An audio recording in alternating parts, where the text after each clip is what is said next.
ನಮಸ್ಕಾರ ಪ್ರಿಯ ವೀಕ್ಷಕರೇ, ಸಾಹಿತ್ಯ ಸಂಭ್ರಮ ಯೂಟ್ಯೂಬ್ ಚಾನೆಲ್ ವತಿಯಿಂದ ಇವತ್ತು ಸಾಧಕರ ಸಂದರ್ಶನವನ್ನ ತೆಗೆದುಕೊಳ್ತಾ ಇದ್ದೀವಿ. ಇವತ್ತು ನಮ್ಮ ಜೊತೆ ಇದ್ದಾರೆ ಪ್ರಮೀಳಾ ಆರ್ ಹತ್ತಿವಳಿ ಮೇಡಮ್. ತಮಗೆ ನಮಸ್ಕಾರ.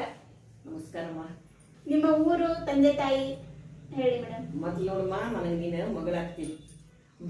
ತಾಯಿ ಸಂದರ್ಶನ ತೊಗೊಳಕ್ ಬಂದಾಗೈತಿ. ನನಗೆ ಅದು ಭಾಳ ಒಂಥರ ಏನೋ ಆಶ್ಚರ್ಯ ಅನ್ಸೋದು. ಮಗಳ ತಾಯಿ ತಗೊಳ್ಳೋದಂದ್ರೆ ಇರಲಿ, ಆದರೂ ನಿನ್ನ ಉತ್ಸಾಹಕ್ಕೆ ನಾನು ಪ್ರೋತ್ಸಾಹ ಕೊಡ್ತೇನೆ. ಸಮಯಕ್ಕೊಂದು ಮಹತ್ವ, ಅದೊಂದು ಓಂಕಾರ. ನಿನಗೆ ನನ್ನ ನಮಸ್ಕಾರ. ಇಲ್ಲಿ ಬಂದಂಥ ನಿಮ್ಮ ಮನೆಯವ್ರಿಗೆ ಎಲ್ಲರಿಗೂ ನನ್ನ ನಮಸ್ಕಾರ. ಈಗ ನಾನು ಏನು ಹೇಳಕ್ಕೆ ಇಷ್ಟಪಡ್ತೇನೆ ಅಂದರೆ, ನಾನು ಬೆಳಗಾವದಾಗ ಹುಟ್ಟೇನಿ. ನಮ್ಮದು ನಿನಗೆ ಸಂಕ್ಷಿಪ್ತ ಹೇಳ್ಬೇಕಂದ್ರೆ, ತಂದೆ ಪೊಲೀಸ್ ಆಫೀಸರ್, ಇಡೀ ಭಾರತ ದೇಶಕ್ಕೆ ಒಬ್ಬರ ಕಮಿಷನರ್ ಅವರು. ಇಡೀ ಭಾರತ ದೇಶಕ್ಕೆ 5 ಗ್ಯಾಲೆಂಟ್ರಿ ಮೆಡಲ್ ಸಿಕ್ಕು ಅವ್ರಿಗೆ. ಅದೇ ರೀತಿ ಅವರ ಆಶೆ ಪ್ರಕಾರ ಅಂದರೆ ಹಳೆಯನ್ನು ಹಂಗೆ ಹುಟ್ಟಿದ್ರು. ಮುಂದೆ ನನ್ನ ಹಳೆಯೂ ಅದ ಬಂದರು. ಮತ್ತು ನನ್ನ ಅಣ್ಣ ನನ್ನ ಸುತ್ತಮುತ್ತಲು ಬಂದು ಬೆಳೆದೆಲ್ಲ ಪೊಲೀಸ್ ಕನ್ಸರ್ ರಕ್ಷಾ ಇದ್ರ ಭಾಳ ನನಗೆ ಅದ್ರೊಳಗಡೆ ಸಾವು ಬಿಟ್ಟೈತಿ. ಸಾಹಿತ್ಯದ ಒಲವು ಹೇಗೆ ಶುರುವಾಯಿತು? ನೀವು ಬರೀತೀರಾ ಎಲ್ಲ? ಹೆಂಗಂತಂದ್ರೆ, ನಮ್ಮದೊಂದು ಹಳೆಯ ಸಂಪ್ರದಾಯ ಚೌಕಟ್ಟಿನೊಳಗೆ ಬೆಳ್ಕೊಂಡು ಬಂದುಬಿಟ್ಟು ನಾವು ಬಂದಾಗ ಎಲ್ಲಿ ಹೊರಗೆ ಹೋಗಂಗಿಲ್ಲ, ಏನಿಲ್ಲ. ಅತ್ತಿ ಮನ್ಯಾನು ಹಂಗೆ, ಮಾವನ ಮನ್ಯಾನು ಹಂಗೆ. ತಂದೆಯವರು ಭಾರಿ ಸ್ಟ್ರಿಕ್ಟ್, ಮಾವರು ಭಾರಿ ಸ್ಟ್ರಿಕ್ಟ್. ಹಿಂಗಾಗಿ ಹೊರಗಿನ ಭಾಳ ಸಂಪರ್ಕ ಭಾಳ ಕಡಿಮೆ ಬಂತು. ಅವಾಗ ಏನು ಮಾಡಬೇಕು ಅಂದರೆ, ಅವಾಗ ಏನಾಕಿತ್ತಂದ್ರೆ ಟಿ ವಿ ಎಲ್ಲ ಏನು ಇರಲಿಲ್ಲ. ಅವಾಗ ಬರೀ ರೇಡಿಯೋ ಇತ್ತು, ಸಂಪರ್ಕ ಭಾಳ ಬರ್ತಿತ್ತು. ಮತ್ತು ಏನಿದ್ರು ಬರೀ ಬುಕ್ಸ್ ಓದ್ಬೇಕು, ಬರೀ ಬುಕ್ಸ್. ಹಾಗಾಗಿ ನಾವು ಭಾಳ ಬುಕ್ಸ್ ಕಲೆಕ್ಟ್ ಮಾಡೀನಿ. ಎಸ್ಪೆಷಲಿ ನಮ್ಮ ತ್ರಿವೇಣಿಯವರು, ಆಮೇಲೆ ಅನುಪಮ ನಿರಂಜನ್ ಅವ್ರದ್ದು, ಆಮೇಲೆ ತರಾಸು ಅವ್ರದ್ದು ಕಾದಂಬರಿ, ಆಮೇಲೆ ಡಿಟೆಕ್ಟಿವ್ನು, ಹಿಂಗೆ ಭಾಳ ಕಲೆಕ್ಟ್ ಮಾಡಿ ಓದಿ ಹಾಬಿಟ್ ಬರೋಕತ್ತದ. ಓದಿ ಮನಸ್ಸು ಮೇಲೆ ಒಂಥರ ಇವಾಗೆ ಏನೋ ನೋಡಬೇಕು, ನನಗೊಂಥರ ಬರಿಬೇಕಂತ ಒಂದು 4 ಲೈನ್ ಬರ್ಕೋತ ಹೋದ್ವಿ. ಹಂಗಾಗಿ ಹೋದ್ಕೊಂಡು ಅದೇ ಒಂದು ಇದು ಆಗ್ಬಿಡುತ್ತೆ. ಅದು ಬರೆಯೋಕೆ ಒಂದು ಪ್ರೇರಣೆ ಆದಂಗೆ ಆತು.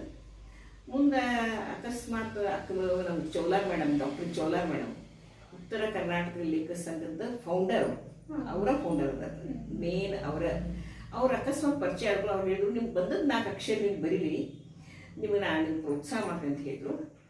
ಒಂದು ಭಾರಿ ಒಂದು ಗೃಹಿಣಿಯಾಗಿ ಒಂದು PhD ಮಾಡತ್ತೇನವ್ರತೆ ಒಂದು ಪ್ರೋತ್ಸಾಹ ಅಂತ ತೊಗೊಂಡು ಹುರ್ಗಡ್ ಲೆಜರ್ ಮೇಲೆ ಬರೆದ್ಬಿಟ್ಟೇನ. ಅದು ತೊದಲುಗಳಾಗವು. ಆದರೂ ಕೂಡ ಅದಕ್ಕೆ ಅವ್ರು ಪ್ರೋತ್ಸಾಹ ಮಾಡಿ, ಇಲ್ಲ ಇನ್ನು ಎಷ್ಟರ ಬರೆಯೋಕೆ ಪ್ರಯತ್ನ ಮಾಡಿರಿ ಗೃಹಿಣಿಯಾಗಿ ಅಂತಿಕೊಂಡೆ ಅದಕ್ಕೆ ಪ್ರೋತ್ಸಾಹ ಕೊಟ್ಟರು. ಅದೇ ಪ್ರೋತ್ಸಾಹ ಮುಂದೆ ಒಂದು 10 ಹಾಡು ಬರೆದು ಅದನ್ನ ಕ್ಯಾಸೆಟ್ ಮಾಡಿದ್ವಿ ಹುರ್ಗಡ್ ಲೆಜರ್. ಹಾಗಾಗಿ ಅವಾಗ 4 ಮಂದಿ ನಂಗೆ ಗುರ್ತಿಸಂಗಾತು. ಮುಂದೆ ಅದ ಬರೀದು ರೂಢಿ ಹಾಕೋತ ಹೋತು. ಮುಂದೆ ಗಿಡದಾಗ ಹೂ ಅರಳೋದು ನೋಡೋದು, ಅದು ಕಾಯಿ ಆಗಿದ್ದು ನೋಡೋದು, ಅದ್ರ ಮೇಲೆ ಒಂದು ಪ್ರೋತ್ಸಾಹ ಅನಿಸುತ್ತೆ. ಯಾಕೆ ಬರಿಬಾರ್ದು ಅಂತ ಹಿಂಗೆ ಅನ್ಸ್ಕೋತ ಬರೆಯೋಕೆ ಪ್ರಯತ್ನ ಮಾಡಕತ್ತೆ. ಆದರೆ ನಾವು ಹೊರಗೆ ಹೋಗಿ ನೋಡಿದ್ರೆ ಎಲ್ಲರೂ ಉತ್ತರ ಕನ್ನಡ ಲೇಖಕ ಸಂಘ ಎಲ್ಲರೂ PhD ಡಾಕ್ಟ್ರೇಟ್. ಅವ್ರ ಮುಂದೊಂದು ಸಾಮಾನ್ಯ ಗೃಹಿಣಿ ಏನೋ ಒಂಥರ ಹಿಂಜರಿಕೆ ಹಾಕಿತ್ತು. ಅದಕ್ಕೆ ನ್ಯಾಯ ಮಾಡಿಬಿಟ್ಟೆ. ನಮ್ಮ ಬಳಗದೊಳಗೆ ಅಂದರೆ ಗೃಹಿಣಿಗಳು ಎಲ್ಲ ಗೃಹಿಣಿಗಳು ನಾವು ಅದ್ರೊಳಗೆ ಕುಟ್ರ ಮೇಳಗಣ್ಣು ಶ್ರೇಷ್ಠ ಅಂತ ತಿಳ್ಕೊಂಡು ಹೇಳಿ ನಾ ಬರೋದನ್ನ ಭಾಳ ಶ್ರೇಷ್ಠಕ್ಕಿತ್ತಲ್ಲೇ ಅವನ ಬರೆಯೋದೊಂದು ಉತ್ಸಾಹ ಮಾಡ್ಕೊಂಡು ಬರ್ಕೋತ ಹೋದೆ. ಮುಂದೆ ನನ್ನ ಇದಕ್ಕೆ ಅಂದ್ರೆ ಒಂದು ಸಲ ಏನಾಯ್ತು, ಹಂಗೆ ಹಿಂಗೆ ಕುಂತಾಗ ಆರೂರ್ ಸೇಟ್ ಅಂತ ಹೇಳಿ ಒಂದು name and fame, Lakshmana Aroor Sait ಅಂತ ಭಾಳ ಫೇಮಸ್ ಇದ್ದರು. ಅವರಿದ್ದವರು ನಮ್ಮ ಹಾಯ್ ಬೆಂಗಳೂರು ಮಾಡ್ತಿದ್ರು ಲಂಕೇಶ್ವರ. ಅವರು ನಮ್ಮ ಮನೆಗೆ ಬಂದರು. ಅವರು ಜಸ್ಟ್ ನಮ್ಮ ಹುಬ್ಳಿಗೆ ಸೆಲೆಕ್ಟ್ ಆಗಿದ್ರು. ಅವರು ಸಂಯುಕ್ತ ಕರ್ನಾಟಕ ಪೇಪರ್ ಇರುತ್ತೆ. ಅಂದಾಗ ಕರ್ಮವೀರ, ಸುಧಾ ಇವೆಲ್ಲ ವಾರಪತ್ರ ತೆಗಿತಾರೆ. ಅವರು ಮನೆ ಮಹಾರಾಣಿ ಅಂತ ತೊಗೊಂಡ್ರು. ಅವಾಗ ನನಗೇನು ನಾನೇ ಏನೋ ಭಾರಿ ಒಂದು PhD ಮಾಡಬೇಕು ಅಂತ ಒಂದು ಫೀಲ್ ಆಗತ್ತೆ ನನಗೆ. ಅದ ಬರೀ ಒಂದು ಹವ್ಯಾಸ ಮಾಡ್ಕೊಂಡೆ. ಆದರೆ ಹೊರಗೆ ಹೋಗೋದು ಅಷ್ಟು ಅನಾನುಕೂಲ ಆಗ್ತೈತೆ. ನಮ್ಗೆ ಅಷ್ಟು ಹೊರಗೆ ಹೊರಗಿಂದು ವ್ಯವಹಾರ ಸ್ವಲ್ಪ ಭಾಳ ಕಮ್ಮಿ ಇದು ಐತೆ ನಮ್ಗೆ. ಹಾಗಾಗಿ ಇಲ್ಲೇ ಸುತ್ತಮುತ್ತಲು ಮಹಿಳಾ ಮಂಡಳ ಅಲ್ಲೇ ಇಲ್ಲೇ ಓದೆ. ಅವ್ರ ಪ್ರೋತ್ಸಾಹ, ಅವ್ರ ಪ್ರೀತಿ, ಆಂಟಿ ಅನ್ನೋದು, ಅವರ ಎಷ್ಟು ಬರ್ರಿ ಅಂತೀನಿ. ನಾನು ಅದರ ಪ್ರೋತ್ಸಾಹದಿಂದ ಬರೆಯಾಕೊಂಡು ಒಂದು ಹುಡ್ತು. ಆದರೆ ನಂಗೆ ಜಾಸ್ತಿ ಬರೆಯೋದಂತಂದ್ರೆ, ಇಲ್ಲಿ ನಮ್ದು ಪೊಲೀಸ್ ಕಮಿಷನ್ ಅಂತೇಳಿ ನಮ್ಮ ಗುರುಪ್ರಸಾದ್ ಅಂತೇಳಿ ಕಮಿಷನರ್ ಸಾಹೇಬ್ ಬಂದಿದ್ರು ಪೊಲೀಸ್ ಡಿಪಾರ್ಟ್ಮೆಂಟ್. ಅವ್ರು ಪೊಲೀಸ್ ಪತ್ರಿಕೆ ಹೊರಡಿಸ್ತಿದ್ರು. ಅವ್ರಿಗೆ ಹೆಂಗೆ ಗೊತ್ತಾಯ್ತು ಏನೋ ಗೊತ್ತಾಗಿ ಅವ್ರು ಏನು ಹೇಳಿದ್ರು, ನೀವು ಬರೀರಿ ಅಮ್ಮ, ನೀವು ಬರೀರಿ, ನಾನು ಪತ್ರಿಕೆ ಹಾಕ್ತೀವಿ ಅಂತ ಹೇಳ್ಕೊಂಡು ಅವರು ನಮ್ಗೆ ಪ್ರೋತ್ಸಾಹ ಕೊಡ್ತಿದ್ರು. ಅವರು ಅದರಿಂದ ಸ್ವಲ್ಪ ಉತ್ಸಾಹ ಬಂತು. ಮತ್ತು ಮನೆಯೊಳಗಂದ್ರೆ ನಮ್ಮ ಮನೆಯವ್ರು ಭಾಳ ಪ್ರೋತ್ಸಾಹ ಮಾಡ್ತಿದ್ರು, ಬರೀರಿ ಅಂಥೇಳಿ. ನಾವು ಆಗಿನ ಟೈಮ್ನಾಗ ಅಷ್ಟು ಹಳೆಯ ಸಂಪ್ರದಾಯಗಳಿದ್ರೂ ಕೂಡ ನಾವು ಒಂದು ಶಿಸ್ತಿನ ಚೌಕಟ್ಟಿನೊಳಗೆ ಒಂದು BA ಪದವೀಧರ ಪಡೆದು ಬಂದರೂ ಹೊರಗಿನ ಸ್ವಲ್ಪ ಬಂದಿದೆ ಈಗೂ ಸ್ವಲ್ಪ ಕಷ್ಟನ ಆಕೈತಿ ನಮ್ಮ ಹೊರಗಿನ ಸ್ವಲ್ಪ ಇದು ಮಾಡೋದು ಆಕೈತಿ. ಆದರೆ ಇಲ್ಲೇ ಸುತ್ತಮುತ್ತಲು ನಮ್ಮ ಮಹಿಳಾ ಮಂಡಳ ನಮ್ಮ ಇವು ಕಷ್ಟಕ್ಕೆ ಹೋಗಿ ಅಲ್ಲಿ ನೀವು ಗೃಹಿಣಿಯಾಗಿದ್ದುಕೊಂಡು ಇಷ್ಟೆಲ್ಲ ಸಾಹಿತ್ಯದಲ್ಲಿ ನೀವು ಆಸಕ್ತಿಯನ್ನ ತಗೊಂಡು ಸಾಹಿತ್ಯವನ್ನ ಪ್ರೀತಿಸ್ತೀರಾ ಮತ್ತು ಬರೆಯೋದನ್ನ ಸಹಿತ ಹವ್ಯಾಸಿಯಾಗಿ ಇದ್ಕೊಂಡು ಮಾಡ್ತಾ ಇದ್ದೀರಾ. ನೀವು ರಚನೆ ಮಾಡಿದಂಥ ಒಂದು ಕವನವನ್ನು ವಾಚನ ಮಾಡಬಹುದಾ ಮೇಡಮ್? ಮಾಡ್ತೀನಿ. ಫಸ್ಟ್ ಏನಾದ್ರಿ ನಾವು ಉತ್ತರ ಕನ್ನಡ ಲೇಖಕರೊಳಗೆ ಶಾಂತಾ ಇಮ್ರಾಪುರ್, ಡಾಕ್ಟರ್ ಭಾರತಿ ಹಿರೇಮಠ, ಮತ್ತು ಪಟ್ನಶೆಟ್ಟಿ, ಮಾಲತಿ ಪಟ್ನಶೆಟ್ಟಿ ಅವರೆಲ್ಲ ಡಾಕ್ಟ್ರೇಟ್ ಪಡ್ಕೊಂಡು ಒಂದು ಭಾಳ ದೊಡ್ಡ ಸಾಹಿತಿಗಳು. ಅದು ಒಂದೊಂದೇನೋ ಸಣ್ಣ ಸಣ್ಣ ನಮಗೊಂದೇನೋ ಕಾರ್ಯಕ್ರಮ ಭಾಗವಹಿಸಕ್ಕೆ ಕೊಡ್ತಿದ್ರು. ಹಂಗೆ ನನಗೆ ಓದೋದು ಇದು ಬಂತು. ಅವಾಗ ನಾವೆಲ್ಲ ಅವ್ರು ಅಲ್ಲಿ ರಾಣಿ ಸತೀಶ್ ಅವ್ರು ಬಂದಿದ್ರು, ಆಮೇಲೆ ನಮ್ಮ ರಾಜ್ಯಪಾಲರು ರಮಾದೇವಿಯವ್ರು ಬಂದಿದ್ರು ಕಾರ್ಯಕ್ರಮಕ್ಕೆ. ಅವಾಗ ನನಗೂ ಒಂದು ಓದಾಕೊಂದು ಅವಕಾಶ ಕೊಟ್ಟರು. ಆದ್ರೆ ನನಗೆ ಅವರೆಲ್ಲ ಓದಿದ್ದು ನೋಡಿ ನನಗೆ ಅನಿಸ್ತು, ನಾ ಏನು ಹಂಗೆ ಸಾಧಿಸಿಲ್ಲಲ್ಲ, ಅದು ಏನು ಮಾಡಲಿ, ಇವ್ರೆಲ್ಲ ನೋಡ್ಬೇಕಂದ್ರೆ ನಾವು ಏನೂ ಸಾಧಿಸ್ಲೇ ಇಲ್ಲ. ನಮ್ಗೆ ಎಷ್ಟು ಅನುಕೂಲಗಳಿದ್ದು ಅದು ಸುದುಪಯೋಗ ತಗೊಳ್ಳಿಲ್ಲ ಅಂತ ಹೇಳಿ ಒಂದು ಹಂಗೆ ಸಣ್ಣ ಕವನ್ ಬರ್ದೆ. ಅದೆಲ್ಲರಿಗೂ ಲೈಕ್ ಆಗ್ತದೆ. ಉರುಳುತ್ತಿದೆ ಕಾಲಚಕ್ರ ನಿನ್ನಲ್ಲೂ ಈ ಜೀವನ ಚಕ್ರ. ಈ ಉರುಳುವಿಕೆಯ ಕಾಲಾವಧಿಯಲ್ಲಿ ನಾನು ಸಾಧಿಸಿದಂದರೆ ಏನನ್ನು ಓದು ಎಂದಾಗ ಬರೆಯುವನೆಂದೆ, ಬರೆ ಎಂದಾಗ ಓದುವನೆಂದೆ. ಆಗ ಬುದ್ಧಿ ಬಂದನಿಗೆ ಏನಾದರೂ ಸಾಧಿಸಿದ್ರೆ ಚೆನ್ನಾಗಿತ್ತೆಂದು. ಸಾಧಿಸುವ ಯತ್ನದಲ್ಲಿ ಆವರಿಸಿತ್ತು ವಯಸ್ಸೆಂಬ ಮುಪ್ಪು, ವಯಸ್ಸೆಂಬ ಮುಪ್ಪು. ಆಗ ಎದೆ ತುಂಬಿ ಬಂದು ಮನ ತುಂಬಿ ಬಂದು ಬಿಕ್ಕಿ ಅತ್ತೆ. ಯಾಕಂದ್ರೆ ಈಗ ನಾನು ಇಬ್ಬರು ಸೊಸೆಗೆ ಅತ್ತೆ ಅಂಥೇಳಿ ಇಂಥವೆಲ್ಲ ಬರೆಯಕ್ಕೆ ಸ್ವಲ್ಪ ಪ್ರಯತ್ನ ಮಾಡಿದೆ. ಅದಕ್ಕೆ ಏನ್ರಿ ನೀವು ಗೃಹಿಣಿಯಾಗಿ ಇಷ್ಟೆಲ್ಲ ಮಾಡ್ಕೊಂಡ್ರೆ ನೀವು ಎಲ್ಲೂ ಬರಂಗಿಲ್ಲ ಅಂತೀರಿ, ಅದು ಏನೋ ಪ್ರಯತ್ನ ಮಾಡಿಲ್ಲ, ನೀವು ಇನ್ನೂ ಹಿಂಗೆ ಮಾಡ್ರಿ ಅಂತ ಪ್ರೋತ್ಸಾಹ ಮಾಡಕತ್ತು. ಹಾಗೆ ಸಣ್ಣ ಬರ್ಕೋತ ಹೋದೆ. ಅದು ಓದಕ್ಕೆ ಅವಕಾಶ ಕೊಡ್ತಿದ್ರು. ಈ ವಯಸ್ಸಲ್ಲಿ 80ರ ಹರೆಯದ ಅಮ್ಮ ಇವರು ಈ ವಯಸ್ಸಲ್ಲಿ ತಾವು ಬರ್ತಿದ್ದ ಕವನವನ್ನ ನೋಡ್ದೇನೆ ಹೇಳ್ತಾರಂದ್ರೆ ತುಂಬಾ ಹೆಮ್ಮೆ ಅನ್ಸುತ್ತೆ ಅವ್ರ ಬಗ್ಗೆ. ನಿಮ್ಮ ಪ್ರಕಾರ ಜೀವನ ಅಂದ್ರೆ ಏನು ಮೇಡಮ್? ನಿಮ್ಮ ಇಷ್ಟೆಲ್ಲ ಜೀವನ ಅನುಭವ ನಿಮ್ಗೆ ಆಗಿದೆ, ಇದ್ರ ಪ್ರಕಾರ ಯಾವ ರೀತಿ ಹೇಳ್ತೀರಾ ಜೀವನ ಅಂದ್ರೆ? ನಾನು ಈಗ ಸಾಹಿತ್ಯ ಬಿಟ್ಟು ನನ್ನ ಜೀವನಕ್ಕೆ ಬರ್ಬೇಕಂತಂದ್ರೆ ನಮ್ದೊಂದು ಪೊಲೀಸ್ ಡಿಪಾರ್ಟ್ಮೆಂಟ್ ಸೈಡ್ ತಗೊಳ್ಳೋಗಾಡು ಅನ್ಸತೈತಿ. ಆದ್ರೆ ನಾ ಹೇಳ್ಬೇಕಲ್ಲ, ನನ್ನ ಜೀವನ ಹೇಳ್ಬೇಕು. ನಮ್ಮ ತಂದೆಯವ್ರಿಗೆ ಪೊಲೀಸ್ ಅಂದ್ರೆ ಬಹಳ ಅಭಿಮಾನ. ಆಗಿದ್ದ ಟೈಮ್ನಾಗ ಬ್ರಿಟಿಷ್ ಟೈಮ್ನಾಗ ಆಫೀಸರ್ ಅವರು. ಅವ್ರಿಗೆ ನಾವು ಒಟ್ಟು 11 ಜನ ಮಕ್ಕಳು, ಎಲ್ಲ ದೊಡ್ಡ ಆಫೀಸರ್ಸ್ ಅದ. ಅವ್ರಿಗೆ ಒಂದು ಅಭಿಮಾನ ಅವ್ರಿಗೆ. ಆ ರಕ್ತ ಪರಂಪರವಾಗಿ ವಂಶ ಪರಂಪರವಾಗಿ ನನಗೂ ಅದು ಬಂದ್ಬಿಟ್ಟೈತಿ. ನಮ್ಮ ಮನೆಯವ್ರನ್ನೂ ಪೊಲೀಸ್ ಕಮಿಷನರ್, ನನ್ನ ಹಳೆಯನು ಪೊಲೀಸ್ ಕಮಿಷನರ್, ನಮ್ಮ ಅಣ್ಣ, ನನ್ನ ಮೊಮ್ಮಕ್ಳಿಗೂ ಅದು ಮಾಡೋದಕ್ಕೆ ಭಾಳ ಆಸೆ ಇತ್ತು ನನಗೆ. ಆದ್ರೆ ಈಗಿಂದ್ರ ಕಾಂಪಿಟೇಷನ್ ಎಷ್ಟು ನಿಮ್ಗೆ ಗೊತ್ತೈತಿ, ಎಷ್ಟು ರಾಜಕೀಯ ಪ್ರೆಷರ್ ಗೊತ್ತೈತಿ. ಆದರೂ ಮೊಮ್ಮಕ್ಳು ಮಾತ್ರ ಮತ್ತು ಒಬ್ಬ ನೇವಲ್ ಹೋದ, ಒಬ್ಬ ಆರ್ಮಿ ಹೋದ, ಒಬ್ಬ ಕರ್ನಲ್ ಅದ, ಒಬ್ಬ ನೇವಲ್ ಆಫೀಸರ್ ಅದ ಒಂದು ಅಭಿಮಾನ ಅನ್ಸತಿ, ಅದೊಂಥರ ಖುಷಿ ಅನ್ಸತಿ. ಒಂದು ಹಂಗೆ ಹೇಳ್ಬೇಕಂದ್ರೆ ಪೊಲೀಸರ ಬಗ್ಗೆ ಜನರ ತಪ್ಪು ಭಾವನೆ ಭಾಳ ಐತಿ.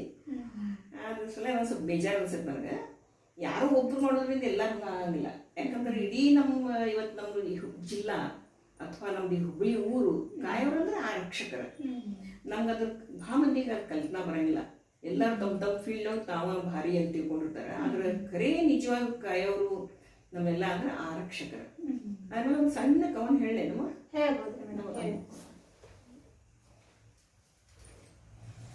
ಈಗ ನಾ ಬರ್ದಿದ್ದೆ. ಬರ್ದಾಗ ಅವರು ನಮ್ಮ ಗುರುಪ್ರಸಾದ್ ಸಾಹೇಬ್ರು ಇಲ್ಲ ಪ್ರಿಂಟ್ ಮಾಡಬೇಕು ಕೂಡ ಮಾಡಿ ಅಂತ ಇಸ್ಕೊಂಡ್ರು. ಎಲ್ಲಿ ಹೋದಾಗೂ ಪೊಲೀಸರು ನಾ ಪೊಲೀಸರು ತೆಗ್ದಂಗೆ ಹೇಳಕ್ಕೆ ಹೋಗಿಲ್ಲ. ನಾನು ಎಲ್ಲಿ ಹೋದಾಗ ಪೊಲೀಸರ ಸಲ ಒಳ್ಳೆ ಮೌನ ಭಾಳ ಮಂದಿ ಕಡಿಮೆ. ಆದ್ರೆ ಒಂದು 10 ಮಂದಿ ಕೆಟ್ಟಿದಾಗ ಒಬ್ಬ ಚಲೋ ಇರತ್ತನವ. ಹಾಗೆ ಪೊಲೀಸರಂದರೆ ಭಯ ಏಕೆ? ನಮ್ಮನ್ನು ಕಂಡರೆ ದೂರವಿದೆ ಏಕೆ? ಪೊಲೀಸರೆಂದರೆ ಭಯ ಏಕೆ? ನಮ್ಮನ್ನು ಕಂಡರೆ ದೂರವಿದೆ ಏಕೆ? ಬೇಕಿಲ್ಲವೇ ನಾವು ನಿಮಗಾಗಿ ನಾವೆಲ್ಲ ಇವೆವು. ಬೇರೆಯವರೆಲ್ಲ ನಾವಿಂದು, ಗುಲಾಮರಲ್ಲ ನೀವಿಂದು. ಬ್ರಿಟಿಷರೆಲ್ಲ ನಾವಿಂದು, 100ಕ್ಕೆ 100 ನಿಮ್ಮವರೇ. ಕಠಿಣರು ಹೌದು ನಾವು, ಅನ್ಯಾಯಕ್ಕೆ ನಡೆಯೋರಿಗೆಲ್ಲ. ಅಣ್ಣ ತಮ್ಮರು ನಾವು, ನ್ಯಾಯಕ್ಕೆ ನಡೆಯೋರಿಗೆಲ್ಲ. ಖಾತೆಗೆ ಬಂದವು ನಿಮಗಾಗಿ, ನಿಮ್ಮಿಂದ ಒಬ್ಬರಾಗಿ. ಬಂಗಾರದಂತ ಜನ ನೀವು, ನಿಮ್ಮನ್ನು ಕಾಯುವ ಜನ ನಾವು. ಪ್ರಜೆಯೊಳಗಿನ ಪ್ರಜೆ ನಾವು, ಜನರೊಳಗಿನ ಜನ ನಾವು. ಅಲ್ಲಿವ ಹೋದೋ ಹೇಳಿ ಬೆಳೆದೇಹ ಭೇದ ಕೀಳಿ. ನಿಮ್ಮ ಸೇವಕರು ನಾವು, ನಿಮ್ಮ ಸೇವಕರು ನಾವು, ನಿಮ್ಮ ರಕ್ಷಕರು ನಾವು. ನಮ್ಮನ್ನು ನೀವು ತಿಳಿಯಿರಿ, ಬಳಿಗೆ ಬಂದು ನಿಲ್ಲಿರಿ. ಕೆಟ್ಟವರನ್ನು ಹಿಡಿಯೋಣ, ಒಳ್ಳೆಯವರನ್ನಾಗಿ ಮಾಡೋಣ. ಕೂಡಿ ಎಲ್ಲರೂ ಇರೋಣ, ನಾನೇ ಹಿಡಿಮೆಯನ್ನು ಬೆಳೆಯೋಣ. ತುಂಬಾ ಚೆನ್ನಾಗಿ ಬರ್ದಿದ್ದೀರಾ ಮೇಡಮ್. ಹಾಗೆ ಇಂಥವು. ಆಮೇಲೆ ನಂಗೆ ಚುಟುಕು ಬರೆಯೋದು ಭಾಳ ಭಾಳ ಅಂದ್ರೆ ಭಾಳ ನನಗೆ ಒಂಥರ ಹವ್ಯಾಸ. ನಾ ಯಾರೇ ಬರಲಿ ಏನೇ ಬರಲಿ ಒಟ್ಟು ಒಂದು ಏನೇ ಕಾರ್ಯಕ್ರಮ ಆಗ್ತಂದ್ರೆ 2 ದಿವಸ ನಂದೆಲ್ಲ ನನ್ನ ಪರ್ಸ್ನಲ್ ಕೆಲಸ ಮುಗಿಸ್ಕೊಂಡು ಮರುದಿವ್ಸ ಏನು ಫಂಕ್ಷನ್ ಅದು ಬರೆಯೋದು ಹಾಬಿ ಇಟ್ಕೊಂಡೆ ನಾ. ಮತ್ತು ಯಾರೇ ಬರಲಿ ಅವ್ರ ಅತಿಥಿ ಸತ್ಕಾರ ಮಾಡೋದು ನಂಗೆ ಭಾಳ ಭಾಳ ಅಂದ್ರೆ ಭಾಳ ಖುಷಿ. ಆಮೇಲೆ ನಾ ಏನು ಮಾಡ್ತೀನಿ ಅಂದ್ರೆ ನಮ್ಮ ಸಮಾಜದಲ್ಲಿ ಹೋದಾಗ ನಾನು ಅಂದ್ರೆ ನನ್ನ ವೈಯಕ್ತಿಕ ಏನು ಹೇಳ್ತೇವೆ ಅಂದ್ರೆ ಪ್ರತಿಯೊಬ್ಬ ಮನುಷ್ಯನು ಒಂದೇನೋ ದೇವ್ರು ಕೊಟ್ಟಿರ್ತಾನೆ ಅವನು. ಅದು ನಾವು ಹೆಂಗೆ ಉಪಯೋಗಿಸ್ಬೇಕು ಅನ್ನೋದು ಅದು ಶಾಣತನ. ಅದನ್ನ ಎಲ್ಲ ಮಹಿಳಾ ಮಂಡಳಕ್ಕೆ ಹೋದಾಗ ನಾ ಹೋದ್ಗಳು ಎಲ್ಲರಪ್ಪ ಆಂಟಿ ಬಂದ್ರೆ ಆಂಟಿ ಬಂದು ಅಂತ ಹೇಳಿ ಎಲ್ಲ ಇದು ಮಾಡ್ತಾರೆ. ಯಾಕಂದ್ರೆ ನಾವು ಸ್ವಲ್ಪ ಸ್ಟ್ರಿಕ್ಟ್ ನೋಡೀನಿ, ಆದ್ರೆ ಅವ್ರಿಗೆ ಮುಂದೆ ಬರೋಕ್ಕೆ ಪ್ರಯತ್ನ ಮಾಡಕ್ಕೆ ಹೇಳ್ತಾರೆ ಅವ್ರನ್ನ. ನಿಮ್ಮ ಕಡೆ ಒಂದು ಏನೋ ಐತಿ, ಅದನ್ನ ಆ ವಿಷಯ ಮಾತಾಡೋ ಬದಲಿ ನಿಮ್ದ್ರೊಳಗೆ ಏನಂತ ತಿಳ್ಕೊಂಡು ನೀವು ಇನ್ನೂ ಮುಂದೆ ಬರೋಕ್ಕೆ ಪ್ರಯತ್ನ ಮಾಡಂತ ಆದಷ್ಟು ಎಲ್ಲರೂ ಮುಂದೆ ಬರೋಕ್ಕೆ ಪ್ರಯತ್ನ ಮಾಡ್ತೀನಿ. ಪ್ರಸಾದ ಅಂದ್ರೆ ಅವ್ರಿಗೆ ಸಿಟಿಯೂ ಹೇಳ್ತೇನೆ. ಅಮ್ಮ ನಿಮ್ಮ ಕಡೆ ಐತಿ ಅಲ್ಲ, ನೀನೇ ಮಾಡಂತೇಳಿ ಪ್ರೋತ್ಸಾಹ ಮಾಡ್ತೇನೆ. ಅದರಿಂದ ಭಾಳ ಮಂದಿ ಮುಂದೆ ಬಂದಾರ, ಭಾಳ ಮಂದಿ ಅನ್ನೋ ಒಂಥರ ಹೆಮ್ಮೆ ಅನ್ಸುತ್ತೆ ನನಗೆ. ನಮ್ಮ ಹಿಂದೆ ಎಷ್ಟು ಜನ ಮುಂದೆ ಬಂದಿರಲ್ಲ ಅಂತ. ಅವ್ರು ಮಾಡಾಕತ್ಮೇಲೆ ಅವ್ರ ಕಡೆ ನಾ ಹೋಗಂಗಿಲ್ಲ. ಯಾಕಂದ್ರೆ ನೀವು ಮಾಡ್ಕೊಂಡು ಹೋಗ್ಬೇಕು. ನಿಮ್ಮ ಕಡೆ ಒಂದು ಏನೋ ಐತಿ ಮಾಡ್ಕೊಂಡು ಹೋಗ್ರಿ, ನಾ ಬಂದು ನಿಮ್ಗೆ ಇದು ಮಾಡಂಗಿಲ್ಲ, ನೀವು ಮಾಡ್ಕೊಂಡು ಹೋಗ್ರಿ ಅಂತ. ಹಂಗೆ ನಾ ಭಾಳ ಮಂದಿ ಇದು ಮಾಡೀನಿ. ಹಾಗಾಗಿ ನನ್ನ ಮೇಲೆ ಎಲ್ಲರೂ ಮಾಡಾರೆ. ಆಮೇಲೆ ಇನ್ನೊಂದು ಏನು ವಿಶೇಷ ಅಂದ್ರೆ ಯಾಕೆ ದಿನ ಹಂಗೆ ತೆಗಿಬೇಕು, ಯಾಕೆ ನೀವು ಖಾಲಿ ಕೊಟ್ಟು ನೀವು ದಿವ್ಸ ತೆಗಿತಂತ ಹೇಳಿ ನೆರೆ ಹೊರೆಯವರು ಅವ್ರು ನಮ್ಮವರೇ ಅವರು ಅಂತ ತಿಳ್ಕೊಂಡಾಗ ನೀವು ಹೇಳಿದ್ರೆ ಆಶ್ಚರ್ಯ ಅನ್ಸುತ್ತೆ. ನಾ ಈ ಊರೊಳಗೆ ಇರೋಕ್ಕೆ 60 ವರ್ಷ ಆಯ್ತು. ನಾನು 20ನೇ ವರ್ಷಕ್ಕೆ ಮನೆಗೆ ಬಂದೀನಿ. ಈಗ ನಾಳೆ ಮನೆ ಮೇಗಿ 60 ವರ್ಷ ಮನೆಗೆ ಇರ್ತೇನೆ. ನಾನು ಸ್ವಲ್ಪ ಎಲ್ಲರೂ ನಾನು ಸ್ಟ್ರಿಕ್ಟ್ ಇರೋದ್ರಿಂದ ಸಮಯ ಪ್ರಜ್ಞೆ ಮಾಡ್ಕೊಂಡು ಇರೋದ್ರಿಂದ ಭಾಳ ಮಂದಿ ಕನ್ಫ್ಯೂಸ್ ಆಗ್ತದೆ. ಇವರೇನೋ ಒಂದು ಆಫೀಸರ್ ಏನಪ್ಪ ಅಂತ ಹೇಳಿ ಇನ್ನೂ ಎಷ್ಟೋ ಮಂದಿ ತಿಳ್ಕೊಂಡ್ಬಿಟ್ಟ ನನಗೆ. ಅದನ್ನ ಏನಿಲ್ಲ ಬ್ಲಡ್ಡೇ ಬಂದದ್ದು, ತಂದೆ ಮನೆಯವರಿಂದ ಬಂದದ್ದು. ಶಿಸ್ತು ಬೇಕು ನನಗೆ. ಅದು ಮಾತು ಹೊಳಿಸಿದ್ರು ಭಾಷೆ ನನಗೆ.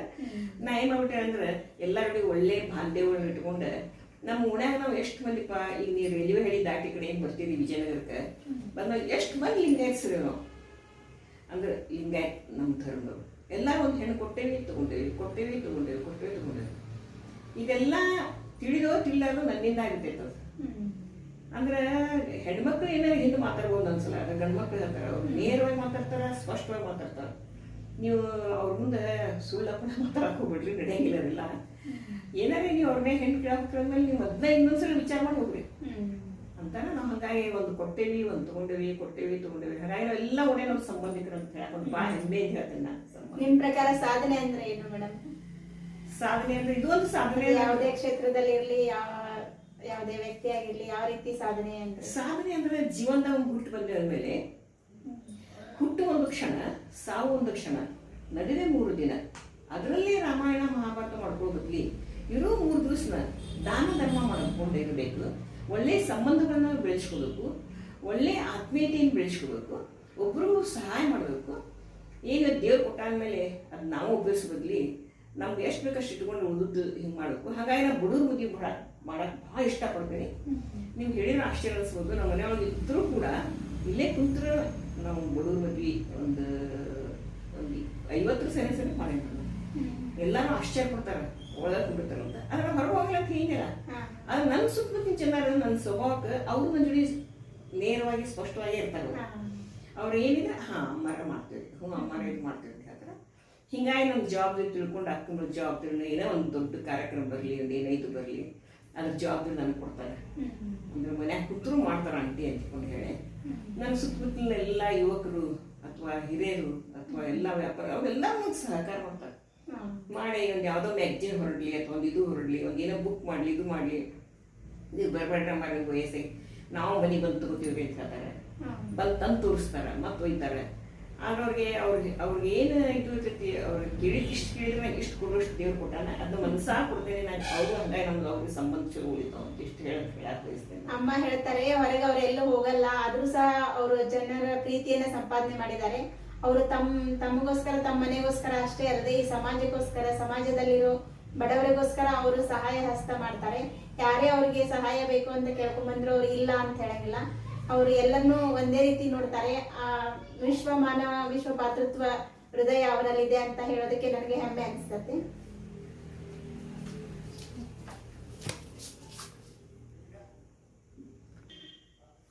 ಜೀವನ 15 ನಿಮಿಷ ಆದ 15 ನಿಮಿಷ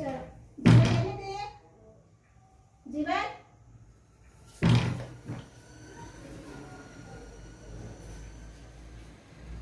ಅಭಿನಾ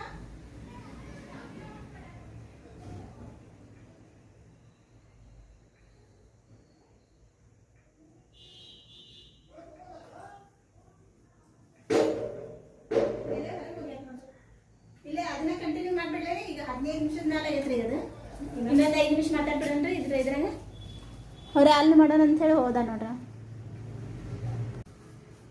ಬದುಕು ಕಲಿಸಿದ ಯಾವ್ದಾದ್ರು ಒಂದು ಒಳ್ಳೆ ಪಾಠವನ್ನ ನಮ್ಮ ಮುಂದೆ ಹಂಚ್ಕೋಬೇಕು. ಬದುಕು ಜೀವನ ಒಂದು ಕವನವಿದ್ದಂತೆ, ಜೀವನ ಒಂದು ಕವನವಿದ್ದಂತೆ. ಅರಿತು ಹಿಡಿದ್ರೆ ಹೂವಿನಂತೆ, ಮರೆತು ಹಿಡಿದ್ರೆ ಹುಲ್ಲಿನಂತೆ, ತಿಳಿದ್ರೆ ಹಾಲಿನಂತೆ. ನಾನು ತಿಳ್ಕೊಂಡೇನಿ. ಮತ್ತು ಇವಾಗ ನಿಮ್ಗೆ ಹೇಳಿದ್ರೆ ಆಶ್ಚರ್ಯ ಅನ್ಸ್ಬೋದು. ನನಗೆ ಈ ಮನೆಗೆ ಬಂದು 60 ವರ್ಷ ಅಂತ ಹೇಳಿದೆ. ಮತ್ತು ಈಗ ನನಗೆ 3 ಮಕ್ಕಳು, ಮರಿ ಮಕ್ಕಳು 4 ಆದವು ಈಗ ನನಗೆ. ಅದು ಎಲ್ಲರಿಗೂ ಆಶ್ಚರ್ಯಿಸುತ್ತೆ. ಅದು ಎಷ್ಟು ಆ್ಯಕ್ಟಿವ್ ಇದ್ರು ಅಂತಾರೆ. ಆ್ಯಕ್ಟಿವ್ ಅಂತ ಹಂಗಲ್ಲ, ಯಾವಾಗ ಸ್ವಲ್ಪ ಆರೋಗ್ಯ ಸ್ವಲ್ಪ ಇದು ಅನಿಸುತ್ತೆ. ಅದು ಅದಕ್ಕೆ ನಾನು ಜಾಸ್ತಿ ಕೊಡೋಂಗಿಲ್ಲ. ನಾವು ಗುರು ಇರೋ ಹವ್ಯಾಸ ಗಾರ್ಡನ್ ನನ್ನ ಗಾರ್ಡನ್ ಪ್ರತಿ ಸಲ ನನ್ನ ಫ್ರೆಂಡ್ಸ್ ಬರೋಬೇಕು. ನನಗೊಂದು ಹವ್ಯಾಸ ಇರ್ತದೆ. ಮತ್ತು ಆ ಬೆಳೆದ ಹಣ್ಣು ಹೂವು ಎಲ್ಲರಿಗೂ ಕೊಡಕ್ಕೆ ನಾನು ಇಷ್ಟಪಡ್ತೇನೆ, ಕೊಡ್ತೇನೆ. ಅದು ಒಂದು ನಂಗೆ ಖುಷಿ ಅನಿಸುತ್ತೆ. ಈಗ ಬದುಕಿನ ಬಗ್ಗೆ ಹೇಳ್ಬೇಕಂದ್ರೆ ಬದುಕು ಒಂದು ವೀಣೆ, ಬದುಕು ಒಂದು ವೀಣೆ ಸಪ್ತಸ್ವರ ನುಡಿಸಿದೆ. ಬದುಕು ಒಂದು ಕೊಡುಗೆ ಸ್ವೀಕರಿಸಿದೆ. ಬದುಕು ಒಂದು ಶೋಕ, ಅದನ್ನು ತೆಗೆದುಕೊಳ್ಳಿರಿ. ಬದುಕು ಒಂದು ಆಟ, ಅದನ್ನು ಆಟ ತೋರಿಸಿರಿ. ಬದುಕು ಒಂದು ಒಗಟ, ಅದನ್ನು ಬಿಡಿಸಿರಿ. ಬದುಕು ಒಂದು ಸಂದರ್ಭದ ಜಾರಿಕೊಳ್ಳಿರಿ. ಬದುಕು ಒಂದು ಪಯಣ, ನಡೆದು ತೋರಿಸಿರಿ. ಬದುಕು ಆನಂದ, ಅದನ್ನು ಅನುಭವಿಸಿರಿ. ಬದುಕೊಂದು ಗುರಿ, ಆ ಗುರಿಯನ್ನು ಸಾಧಿಸಿರಿ. ಅದೇ ಜೀವನ.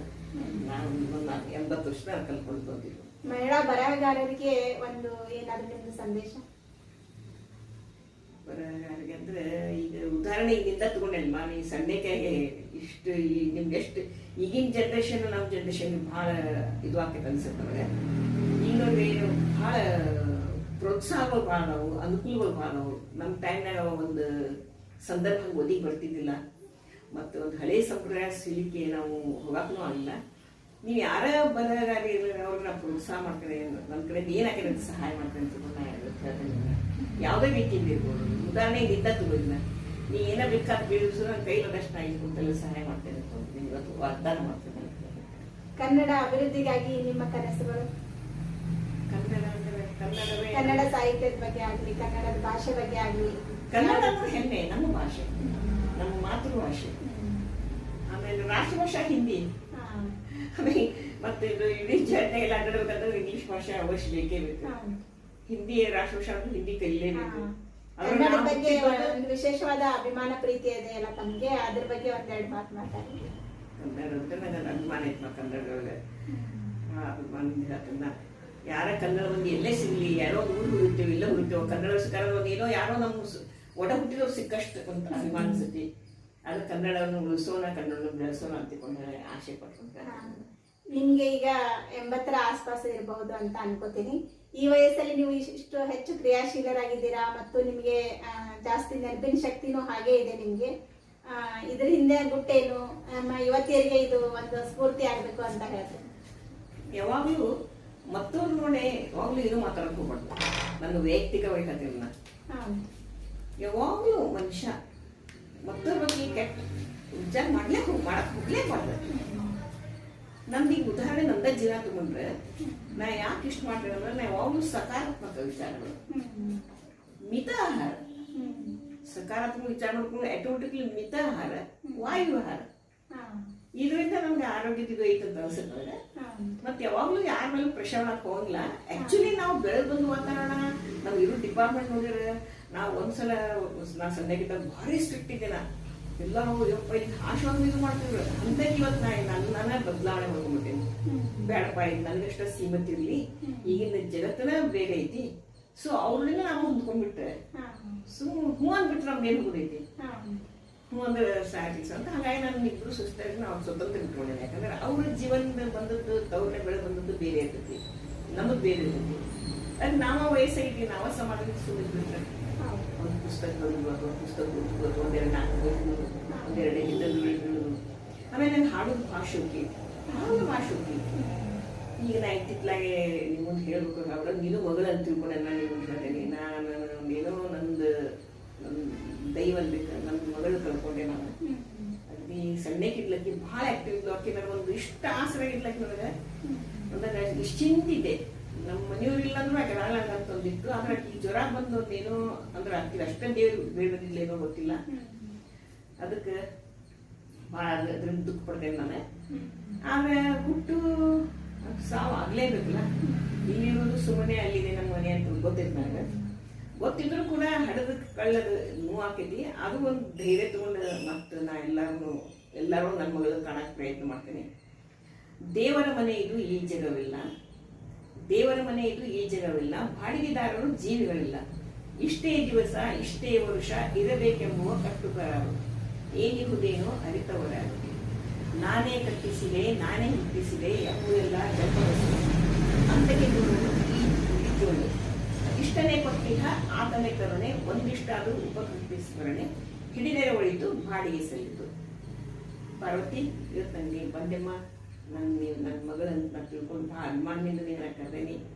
ಅದು ನೀನು ಇಷ್ಟು ಒಂದು ವಿಶ್ವಾಸಗಳ ಬಂದು ಅದಕ್ಕೆ ನಾನು ನಿಂಗೆ ಹೆಂಗೆ ಪ್ರೀತಿ ತೋರಿಸ್ಬೇಕು ನಂಗೆ ಅರ್ಥ ಬಂತು.